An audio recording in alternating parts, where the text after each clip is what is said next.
All right, let's talk about modern parenting. If you've ever felt like you're just drowning in a sea of conflicting advice, well, this is for you. We're going to cut through all that noise and find some practical tools that can actually really help.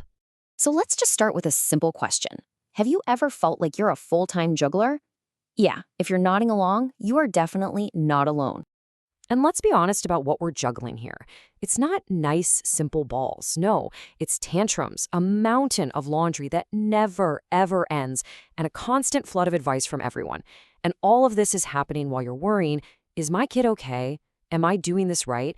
Usually fueled by coffee that went cold about an hour ago. But you know what? Here's the good news. The goal isn't to become some perfect, flawless juggler. Not at all.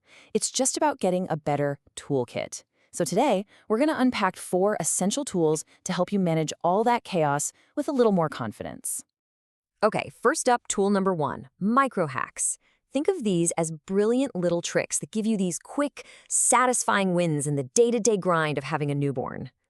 Let's tackle a classic problem, especially for parents of baby boys. You know the moment, right? The diaper comes off, that cold air hits, and boom, you've got a surprise fountain on your hands. Well, the hack is so simple. Before you take the diaper off, just swipe a cold wipe across their belly. It triggers that reflex while everything is still contained. No more scrambling. And what about the dreaded poop explosion? Oh, this one is a total game changer. You know those little envelope flaps on the shoulders of a onesie? Well, they're not just a cute design feature. They're an escape hatch. So instead of pulling that mess up and over your baby's head, you stretch the collar wide and pull the entire onesie down over their body. It is an absolute lifesaver. Have you ever wondered why your newborn has a grip of steel? Like, they grab your hair and just will not let go. Well, that's the palmar-grasp reflex. And if you try to pry their fingers open, they just clamp down harder. So here's the hack. Just gently bend their little wrist inward. It's a simple move, totally painless, and it makes their fingers automatically release. Okay, moving on to our second tool. We're going to shift gears now from those quick hacks to a really powerful mindset. Tool number 2 is all about using data to make your own rules. And this is inspired by the amazing work of economist Emily Oster. This quote right here is the heart of the whole idea. See, it's not about finding the one single right way to do things. It's about getting the real data, the actual information, and then weighing it against what works for your family, your values, your specific situation. You get to be in the driver's seat. Now, to use data well, we have to understand this one key idea. Correlation is not the same thing as causation. For example, you see headlines all the time. Studies show that kids who watch a lot of TV have lower test scores. So, does watching SpongeBob actually cause bad grades? Well, the data suggests no.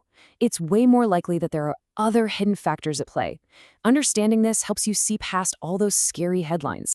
So, the big takeaway here is really empowering. Data is a tool, not a rule book. The goal is to make informed choices that you feel good about because you've looked at the evidence and decided what is truly best for your family. All right, on to our third tool, which tackles a really modern challenge, right? How in the world do we connect with our kids in this tech-saturated world without it feeling like we're in a constant battle? So there are 2 really great ways to think about this. The first part is about setting an example, creating those device-free zones, like making sure the dinner table is a no-phone zone. But it's not just about taking things away. The other side is about connection. It's about bridging that gap by actually entering their world. So don't just dismiss their favorite video game. Ask them to teach you how to play. It's about building a bridge, not a wall. And that brings us to our final and honestly our most important tool. We've talked about hacks and data and tech, but now we need to talk about the person at the very center of it all, the juggler. Not just the things being juggled. Because after all the hacks and all the data, the single most powerful tool in your entire parenting toolkit is you. It's your own sense of calm, your stability, your well-being. When you think about it, your emotional state really sets the emotional tone for the whole family. Your ability to manage your own stress, to respond instead of just reacting, that's the foundation that everything else is built on. It's the core strength that keeps all those other balls in the air.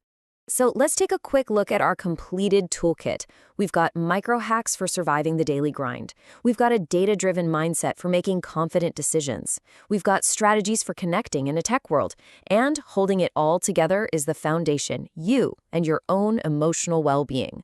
So I want to leave you with a new goal. We put so much pressure on ourselves to be perfect, but what if the aim isn't perfection at all? What if it's just about being prepared?